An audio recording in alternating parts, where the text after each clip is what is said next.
ಸರ್ಕಾರ ಹೇಗೆ ಡ್ರಾಮಾ ಮಾಡುತ್ತೆ ಅನ್ನೋದಕ್ಕೆ ಇನ್ನೊಂದು ಉದಾಹರಣೆಯನ್ನು ಇಡ್ತೀವಿ. ಏನು, ಸರ್ಕಾರಕ್ಕೆ ಹಾಲಿನ ದರ ಏರಿಕೆಯನ್ನು ಮಾಡಬೇಕಾಗಿದೆ. ಜೊತೆಗೆ ನಾವು 5 ರೂಪಾಯಿ ಹೈನುಗಾರರಿಗೆ ಕೊಡ್ತೀವಿ ಅಂತ ಹೇಳಿದ್ರಲ್ಲ, ಆ ಈಡೇರಿಕೆಯನ್ನು ಕೂಡ ಈಡೇರಿಸಬೇಕಾಗಿದೆ. ಆ ನಿಟ್ಟಿನಲ್ಲಿ ಹಾಲಿನ ದರ ಏರಿಕೆ ಮಾಡಿದ್ರೂ ಸಹ 50 ml ಕೊಟ್ಟಿದ್ದೀವಿ ಎಕ್ಸ್ಟ್ರಾ ಅಂತ ಹೇಳ್ಕೊಂಡಿದ್ರು. ಬಟ್ ಈಗ ಹಾಲಿನ ದರ ಏರಿಕೆ ಮಾಡಿದ್ರೆ ಜನ ತಿರುಗಿ ಬೀಳ್ತಾರೆ ಅಂತ ಹೇಳಿಬಿಟ್ಟು ರೈತರೇ ಸ್ವತಃ ಹೋಗಿ ಪ್ರತಿಭಟನೆ ಮಾಡಿದ್ರು, ಅಥವಾ ಕೆಲವರು ಆಯಾ ಪಕ್ಷಗಳಲ್ಲಿ ಗುರುತಿಸಿಕೊಳ್ಳುವಂತ ರೈತರು ಇರ್ತಾರೆ, ಅವರು ಕೂಡ ಹೋಗಿ ಪ್ರತಿಭಟನೆ ಮಾಡಿದ್ರು. ರೈತರಿಗೆ ಹಾಲಿನ ಬಾಕಿ ಹಣ ನೀಡುವಂತೆ ಒತ್ತಾಯ ಮಾಡಿದ್ದಾರೆ. ಕೆಎಂಎಫ್ ಆವರಣದಲ್ಲಿ ರೈತರ ಬೃಹತ್ ಪ್ರತಿಭಟನೆ ನಡೆದಿದೆ. ಬಾಕಿ ಉಳಿಸ್ಕೊಂಡಿರೋ ದುಡ್ಡನ್ನ ಕೊಡಿ ಅಂತ ಕೇಳ್ತಾ ಇದ್ದಾರೆ. ಓಕೆ, ಈ ಬಾಕಿ ದುಡ್ಡನ್ನ ಕೊಡಬೇಕು ಅಂತಂದ್ರೆ ಇವ್ರು ದರ ಏರಿಕೆ ಮಾಡಿ ಕೊಡ್ತಾರಾ? ಅಯ್ಯೋ, ಲೀಟರ್ಗೆ 50 ರೂಪಾಯಿ ಏರಿಕೆ ಆಗುವಂತ ಸಾಧ್ಯತೆ ಇದೆ ಅಂತಿದ್ದಾರೆ. ಅಂದ್ರೆ 50 ರೂಪಾಯಿ ಏರಿಕೆ ಅಲ್ಲ, ಇನ್ಮೇಲೆ ಹಾಲಿನ ಪ್ರತಿ ಲೀಟ್ರು 50 ರೂಪಾಯಿ ಆಗಬಹುದು ಅಂತೇಳಿ. ಕೆಲವು 44 ರೂಪಾಯಿ ಇದೆ, 46 ರೂಪಾಯಿ ಇದೆ, 48 ರೂಪಾಯಿ ಇದೆ, ಅದು 50 ರೂಪಾಯಿಗೆ ಹೋಗೋ ಸಾಧ್ಯತೆ ಅಂತ ಹೇಳ್ತಾ ಇದ್ದಾರೆ. ಸೊ ರೈತರ ಬಾಕಿ ಹಣ ಉಳಿಸ್ಕೊಳ್ಳುವಂತ ಮಟ್ಟಕ್ಕೆ ಹೋದ್ರ ನೀವು? ಕೊಟ್ಟೇ ಇಲ್ವಾ ದುಡ್ಡನ್ನ? ಅಯ್ಯಯ್ಯೋ, ದೆಹಲಿಗೆ ಹೋಗ್ತಾ ಇದ್ದೀವಿ ನಾವು, ಅಲ್ಲಿಗೆಲ್ಲ ಸರಬರಾಜು ಮಾಡ್ತಾ ಇದ್ದೀವಿ ಅಂತಿದ್ರು, ಇಲ್ಲಿ ಬಾಕಿನೇ ಹಣನ ಕೊಟ್ಟಿಲ್ವಾ? ಏನ್ ಸರ್ ಇದು? ಈಗ ಇದನ್ನ ತೀರಿಸಬೇಕು ಅಂತಂದ್ರೆ ಇನ್ನುಳಿದಂತ ಹಣ ಬರಬೇಕಂತೆ, ಅದನ್ನು ತಗೋಬೇಕು ಅಂದ್ರೆ ಜನರ ಮೇಲೆ ಹಾಕ್ಬೇಕಂತೆ. ನೋಡಿ, ರಾಜ್ಯದ ಜನರಿಗೆ ಕಾದಿದೆಯಾ ಮತ್ತೊಂದು ದರ ಏರಿಕೆ? ಈಗಾಗಲೇ ಎಲ್ಲ ದರ ಆಗೋಗಿದೆ. ಉಳಿದಿರೋದು ಇದೊಂದಿದೆ, ನೀರಿಂದ ಇನ್ನೂ ಲೆಕ್ಕಾಚಾರ ಆಗ್ತಾ ಇದ್ದಾರೆ, ಅದೊಂದು ಆಗುತ್ತೆ. ಹಾಲಿಂದ ಆದ್ಮೇಲೆ ಮತ್ತೆ ಆ ಕಡೆ ನೀರಿಂದು ಆಗ್ಬೇಕಲ್ಲ, ಎರಡು ಮಿಕ್ಸ್ ಆಗ್ಬೇಕಲ್ಲ, ಇಲ್ಲ ಅಂದ್ರೆ ಆಗಲ್ವಲ್ಲ. ಸೊ ಹಾಗಾಗಿ ಈ ದರ ಏರಿಕೆ ಮಾಡೋಕೆ ಈಗ ಚಿಂತನೆಯನ್ನ ಮಾಡಿದ್ದಾರೆ. ಮೋಸ್ಟ್ಲಿ ಮಾಡ್ತಾರೆ ಅಂತ ಕಾಣಿಸುತ್ತೆ. ಅವರು ಕೊಟ್ಟಂತಹ ಪ್ರಣಾಳಿಕೆಯ ಪಟ್ಟಿಗಳಲ್ಲಿ ಇದು ಒಂದಿದೆ. 5 ರೂಪಾಯಿ ಹೈನುಗಾರರಿಗೆ ನಾವು ಕೊಡ್ತೀವಿ. ಎಲ್ಲಿಂದ? ಜನ ಕೊಡುವಂಥ ದುಡ್ಡಿನಿಂದ ಕಿತ್ತು ಅಲ್ಲಿ ಕೊಡೋ ಕೆಲಸ. ಈಗ ಅದಕ್ಕೆ ಬಾಕಿ ಉಳಿಸ್ಕೊಂಡಿರುವಂಥ ದುಡ್ಡು ಒಂದು ಇದೆಯಲ್ಲ, ಅದನ್ನು ತಗೋಬೇಕು ಅಂದರೆ ಜನರಿಂದನೇ ತಗೋಬೇಕು. ಚೆನ್ನಾಗಿದೆ ಅವ್ರ ಲೆಕ್ಕಾಚಾರ. ಸೊ ಒಟ್ಟಿನಲ್ಲಿ ಮತ್ತೊಂದು ದರ ಏರಿಕೆಯ ಶಾಕ್ ಈಗ ಕಾಣಿಸಿಕೊಳ್ತಾ ಇದೆ ರಾಜ್ಯದ ಜನರಿಗೆ. ಹಾಲಿನ ದರ ಇವತ್ತಲ್ಲ ನಾಳೆ ಆಗೋದೇ, ಯಾವ ಅನುಮಾನನೂ ಬೇಡ, ಯಾವ ಅನುಮಾನನೂ ಬೇಡ. ರೈತರು ಪ್ರತಿಭಟನೆ ಮಾಡ್ಬಿಟ್ರು, ಅದಕ್ಕೆ ಏರಿಕೆ ಮಾಡ್ಬಿಟ್ರು ಅಂತಲ್ಲ, ಮಾಡೇ ಮಾಡ್ತಾರೆ, ಯಾವ ಅನುಮಾನವನ್ನು ಇಟ್ಕೊಳ್ಬೇಡಿ. ಆ ರೈತರು ಪಾಪ ಕೇಳ್ತಾ ಇರೋದು ನಮ್ದು ಬಾಕಿ ಕೊಡಿ ಅಂತ ಕೇಳ್ತಾ ಇದ್ದಾರೆ. ಅದನ್ನೂ ಕೊಡಕ್ಕಾಗ್ತಾ ಇಲ್ಲ ಅಂತಂದ್ರೆ ನಿಮ್ದೇನ್ರಿ ಕತೆ?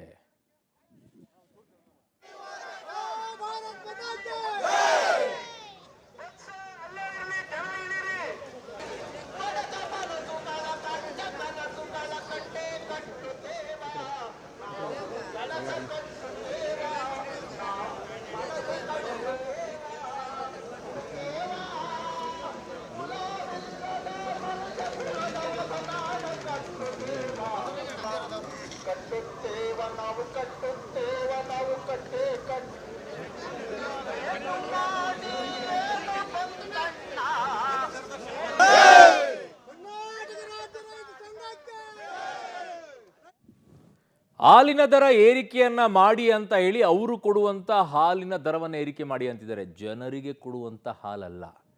ಸರ್ಕಾರ ಹೇಗೆ ನಿಭಾಯಿಸುತ್ತೆ ಅಂದ್ರೆ ಜನರ ಮೇಲೆ ಹೊರೆ ಹಾಕಿ. ಡೆಫಿನೆಟ್ಲಿ ಅನುಮಾನನೇ ಇಟ್ಕೊಳ್ಳೋಕೆ ಹೋಗ್ಬೇಡಿ. ನನ್ನ ಸಹೋದ್ಯೋಗಿ ಈಗ ಮಾದೇಶ್ ನನ್ನ ಸಂಪರ್ಕಕ್ಕೆ ಸಿಗ್ತಾ ಇದ್ದಾರೆ. ಮಾದೇಶ್, ಎಂತ ವಿಚಿತ್ರ ರೀ, ಸರ್ಕಾರ ತನ್ನ ಪ್ರಣಾಳಿಕೆಯಲ್ಲಿ ಹೈನುಗಾರರಿಗೆ ನಾವು 5 ರೂಪಾಯಿ ಹೆಚ್ಚಿನ ರೀತಿಯಲ್ಲಿ ಕೊಡ್ತೀವಿ ಅಂತ ಹೇಳಿದ್ರು. 5 ರೂಪಾಯಿ ಪ್ರತಿ ಲೀಟರ್ಗೆ. ಅಲ್ಲಿಗೆ ಅವತ್ತೇ ಅನ್ಕೊಂಡಿದ್ವಿ ಇದು ಬಿತ್ತು ನಮ್ಗೆ ಏಟು ಅಂತ ಹೇಳಿ. ತದನಂತರ 50 ml ಜಾಸ್ತಿ ಮಾಡ್ಬಿಟ್ಟು ಒಂದಿಷ್ಟು ದರವನ್ನು ಏರಿಕೆ ಮಾಡ್ಬಿಟ್ಟು ಮತ್ತೆ ವಾಪಸ್ ಪಡ್ಕೊಂಡದ್ದು ಎಲ್ಲ ಆಗೋಯ್ತು ಡ್ರಾಮಾ. ಈಗ ಹೊಸದಾಗಿ ರೈತರಿಗೆ ಎಷ್ಟು ಬಾಕಿ ಉಳಿಸ್ಕೊಂಡಿದ್ದಾರೆ ಮಾದೇಶ್? ಎಷ್ಟು ಕೊಡಬೇಕಾಗಿದೆ? ಮತ್ತೆ ರೈತರಿಗೆ 50 ರೂಪಾಯಿ ಏರಿಕೆ ಮಾಡಿ ಅಂತ ಕೇಳ್ತಾ ಇದ್ದಾರಾ?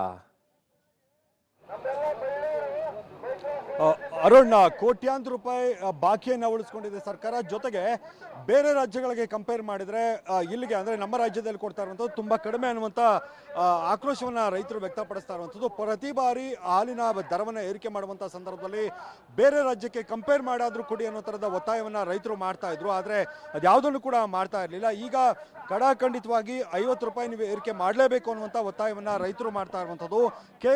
ಇದೇನು ರಸ್ತೆಯಲ್ಲಿ ಕೂತ್ಕೊಂಡು ಅಥವಾ ಬೇರೆ ಎಲ್ಲೋ ಕೂತು ಇವರು ಪ್ರತಿಭಟನೆ ಮಾಡ್ತಾ ಇಲ್ಲ. KMF ಮುಂಭಾಗದಲ್ಲೇ ಅಂದರೆ KMFನ ಆವರಣದಲ್ಲೇ ರೈತರು ಸಾವಿರಾರು ಸಂಖ್ಯೆಯಲ್ಲಿ ಸೇರಿಕೊಂಡು ಈಗ ಪ್ರತಿಭಟನೆಯನ್ನು ಮಾಡ್ತಾ ಇರುವಂಥದ್ದು. ರಾಜ್ಯದ ಮೂಲೆ ಮೂಲೆಗಳಿಂದ ಬರ್ತಾ ಇದ್ದಾರೆ. ಪ್ರಮುಖವಾಗಿ ಅವರಿಗೆ ಬೇಕಿರುವಂಥದ್ದು ನಮಗೆ 50 ರೂಪಾಯಿ ಘೋಷಣೆ ಮಾಡಿ, 1 ಲೀಟ್ರ್ 50 ರೂಪಾಯಿ ಕೊಡಿ, ಅಷ್ಟು ಕೊಡಲಿಲ್ಲ ಅಂದರೆ ನಾವು ಬದುಕೋದು ಹೇಗೆ, ರೈತರನ್ನ ನೀವು ಯಾವ ರೀತಿಯಾಗಿ ಕಡೆಗಣಿಸ್ತಿದ್ದೀರಿ ಅನ್ನುವಂಥದ್ದು ಗೊತ್ತಾಗ್ತಾ ಇದೆ. ನೀವು ಎಲೆಕ್ಷನ್ಗೆ ಮೊದಲು ಪ್ರಣಾಳಿಕೆಗಳಲ್ಲಿ ಕೊಡುವಂಥದ್ದೇ ಬೇರೆ, ಆದರೆ ನಂತರ ನಮಗೆ ಏನು ಮಾಡ್ತಾ ಇದ್ರಿ ಅದು ಸರಿ ಇಲ್ಲ ಅನ್ನೋ ಥರದ ಆಕ್ರೋಶವನ್ನು ರೈತರು ವ್ಯಕ್ತಪಡಿಸ್ತಾರೆ ಅಂತ. ನಾನು ನೇರವಾಗಿ ರೈತರನ್ನ ಮಾತಾಡಿಸ್ಬಿಡ್ತೀನಿ ಯಾವ ಥರದ ಬೇಡಿಕೆಗಳನ್ನು ಇಟ್ಕೊಂಡಿದ್ದಾರೆ ಅಂತ. ಸರ್, ಎಲೆಕ್ಷನ್ಗೆ ಮೊದಲು ಇಷ್ಟು ಜಾಸ್ತಿ ಮಾಡ್ತೀವಿ, 5 ರೂಪಾಯಿ 10 ರೂಪಾಯಿ ನಿಮಗೆ ಏನು ಪ್ರೋತ್ಸಾಹ ಧನ ಕೊಡ್ತೀವಿ ಅಂತ, ಏನು ಪ್ರಮುಖ ಬೇಡಿಕೆಗಳೇನು ಇವತ್ತಿಂದು? ಸರ್ಕಾರ ಯಾವುದೇ ಚುನಾವಣೆ ಬರಲಿ, ಚುನಾವಣೆ ಘೋಷಣೆ ಮಾಡ್ತಾರಷ್ಟೇ, ಆದರೆ ಯಾವುದನ್ನು ಕಾರ್ಯರೂಪಕ್ಕೆ ತರಲ್ಲ. ಈಗಿನ ನಮ್ಮ ರೈತರಿಗೆ ಮುಖ್ಯವಾಗಿ ಹೈನುಗಾರಿಕೆ, ರೈತರ ಜೊತೆ ವ್ಯವಸಾಯ ಜೊತೆಲಿ ಹೈನುಗಾರಿಕೆನ ಉಪಕಸವಾಗಿ ತಗೊಂಡಿದ್ದೀವಿ. ಅದರಲ್ಲಿ ಮುಂಚೆ ಸ್ವಲ್ಪ ಉಳಿತಾ ಇತ್ತು, ಎಲ್ಲ ಬೆಲೆ ಕಡಿಮೆ ಇತ್ತು. ಈಗ ಪ್ರತಿಯೊಂದು ಬೆಲೆನೂ ಜಾಸ್ತಿ ಆಗಿದೆ. ನಮಗೆ ರೈತರಿಗೆ ಯಾವುದೇ ಕಾರಣಕ್ಕೂ ಹಾಲು ಉತ್ಪಾದನೆಯಲ್ಲಿ ಏನು ಉಳಿತಾ ಇಲ್ಲ. 1000 ರೂಪಾಯಿ ಕಡಿಮೆ ಯಾವುದರಲ್ಲೂ ನಮಗೆ ಬರ್ತಾ ಇಲ್ಲ. ಹಾಗಾಗಿ ಉತ್ಪಾದನಾ ವೆಚ್ಚ ಜಾಸ್ತಿ ಆಗ್ತಾ ಇರೋದ್ರಿಂದ ನಾವು ಜೀವನ ಮಾಡೋದು ತುಂಬ ಕಷ್ಟ ಆಗ್ತಾ ಇದೆ. ಏನು ಈಗ 31 ರೂಪಾಯಿ ಏನು ಕೊಡ್ತಾವ್ರೆ, 50 ರೂಪಾಯಿ ಕೊಟ್ಟರು, ಕನಿಷ್ಠ 50 ರೂಪಾಯಿ ಕೊಟ್ಟರು ನಮಗೆ ತುಂಬ ಲಾಸಿನೇ. ಎಷ್ಟು ಬಾಕಿ ಇದೆ ಈಗ ಹಾಲಿಂದು? ಐತೆ, 4-5 ತಿಂಗಳಿಂದ ಐತೆ, 5 ತಿಂಗಳಿಂದ ಐತೆ. 5 ತಿಂಗಳಿಂದ ಬಾಕಿನೇ ಕೊಡ್ಲಿಲ್ವಾ ಸರ್ಕಾರ? ಇಲ್ಲ. ಆದ್ರಿಂದ ದಯವಿಟ್ಟು ನಮಗೆ 5 ರೂಪಾಯಿ ಪ್ರೋತ್ಸಾಹ ಧನ ಕೊಟ್ಟರೆ ಅಲ್ಪ ಸ್ವಲ್ಪ ಅಲ್ಲಿಂದ ಅಲ್ಲಿಗೆ ಉತ್ಪಾದನೆಗೆ ಮ್ಯಾನೇಜ್ ಆಗ್ತದೆ. ಅದನ್ನು ಸರ್ಕಾರ ತಡೆ ಹಿಡಿತಾ ಇದೆ. ಹಾಗೂ ಒಂದು ಎಲ್ರಿಗೂ ಒಂದೇ ತರನಾ, ಬೇರೆ ಬೇರೆ ಅಂದ್ರೆ ಈ ಏರಿಯಾದಲ್ಲಿ ಇಷ್ಟು ತಿಂಗಳು ಆ ಥರದ್ದೇನಾದ್ರು? ಯಾವುದಿಲ್ಲ ಸರ್, ಎಲ್ಲ ಕಡೆನೂ ಇದೇ ಥರ ಮಾಡ್ತಾ ಇದ್ದಾರೆ. 6-7 ತಿಂಗಳಿಂದ ಬರಬೇಕು ಪ್ರೋತ್ಸಾಹ ಧನ. ನಮ್ಮ ದುಡ್ಡು ನಮಗೆ ಕೊಡ್ತಾ ಇಲ್ಲ ಸರ್ಕಾರದವರು. ಇದೇ ರೀತಿಯ ಸರ್ಕಾರ ರೈತರಿಗೆ ಅನ್ಯಾಯ ಮಾಡ್ತಾ ಇದೆ, ತುಂಬ ಅನ್ಯಾಯ ಮಾಡ್ತಾ ಇದೆ. ಹೈನುಗಾರಿಕೆನೇ ತುಂಬ ಜನ ಎಲ್ಲ ನಂಬ್ಕೊಂಡೆ ಜೀವನ ಮಾಡ್ತಾ ಇದ್ದಾರೆ. ಆದರೂ ಈ ಥರ ಸರ್ಕಾರ ಮೋಸ ಮಾಡ್ತಾ ಇದೆ. ಇದುವರೆಗೂ ಪ್ರತಿಭಟನೆ ಮಾಡ್ತಾನೆ ಇದ್ದೀವಿ. ಇಲ್ಲಿವರೆಗೂ ಯಾವುದೇ ರೀತಿಯ ಪ್ರೋತ್ಸಾಹ ಬರಲಿಲ್ಲ. ಇದು ಯಾರೂ ಬಂದು ಇಲ್ಲಿ ಕೇಳಲಿಲ್ಲ ಯಾಕೆ ಏನು ಅಂತ. ಮೇಲಧಿಕಾರಿಗಳು ಯಾರೂ ಬರಲಿಲ್ಲ. ಅದೇ ರೀತಿ ನಾವು ಈಡೇರೋವರೆಗೂ ನಾವು ಇಲ್ಲಿ ಬಿಟ್ಟು ಹೋಗೋದೇ ಇಲ್ಲ. ಇದೇ ಪ್ರತಿಭಟನೆ ಮುಂದುವರಿಸ್ತೀವಿ. ನಮ್ಮ ಸಹಾಯಧನ ಬರೋವರೆಗೂ ನಾವು ಬಿಡೋದಿಲ್ಲ, ನಿಲ್ಲಿಸೋದಿಲ್ಲ ಈ ಪ್ರತಿಭಟನೆಯನ್ನು. ಸರ್, ನಿಮ್ಗೆ ಎಷ್ಟು ದುಡ್ಡು ಬರಬೇಕು ಸರ್? ಸರ್, 6 ತಿಂಗಳಿಂದ ಸಹಾಯಧನನೇ ಇಲ್ಲ. ಎಷ್ಟು ಬರಬೇಕು? 6 ತಿಂಗಳಿಂದ 5 ರೂಪಾಯಿ ಸಹಾಯಧನನೇ ಇಲ್ಲ. ಸರ್ಕಾರ ಹೇಳ್ತಾನೆ ಇದೆ, ಯಾವುದು ಈಡೇರಿಸಿಲ್ಲ. ಆಮೇಲೆ 50 ರೂಪಾಯಿ ಈಗ ಬೇರೆ ಸ್ಟೇಟಿಗೆ ಕಂಪೇರ್ ಮಾಡಿದ್ರೆ ಈಗ ಹಾಲ್ ರೇಟು ಸಿಕ್ಕಾಪಟ್ಟೆ ಕಡಿಮೆ ಐತೆ. ಈಗ 1 ಲೀಟ್ರ್ ಹಾಲು ಕರಿಯಬೇಕಾದ್ರೆ 31 ರೂಪಾಯಿ 32 ರೂಪಾಯಿ ರೈತನಿಗೆ ಬರ್ಡನ್ ಆಗ್ತಾ ಇದೆ. ಈಗ ಅಷ್ಟೆಲ್ಲ ಆದಮೇಲೆ ರೈತ ಏನು ಕರಿಬೇಕು? ಹಾಲು ಕರೆದು ಹಾಕಿ ಪ್ರಯೋಜನ ಏನೈತೆ? ಈಗ ಸರ್ಕಾರದವ್ರನ್ನ ಉದ್ಧಾರ ಮಾಡೋಕ್ಕಾಗ್ತಾ ಇದೀವಿ ಅಷ್ಟೇ ನಾವೀಗ.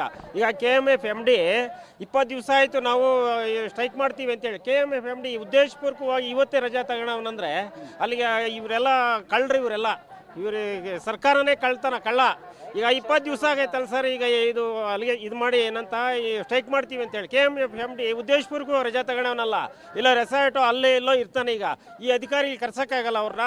ಈಗ 20 ಕರ್ಸ್ಬೇಕು ಸರ್, ಕರ್ಸಗಂಟ ನಾವು ಹೋಗಲ್ಲ.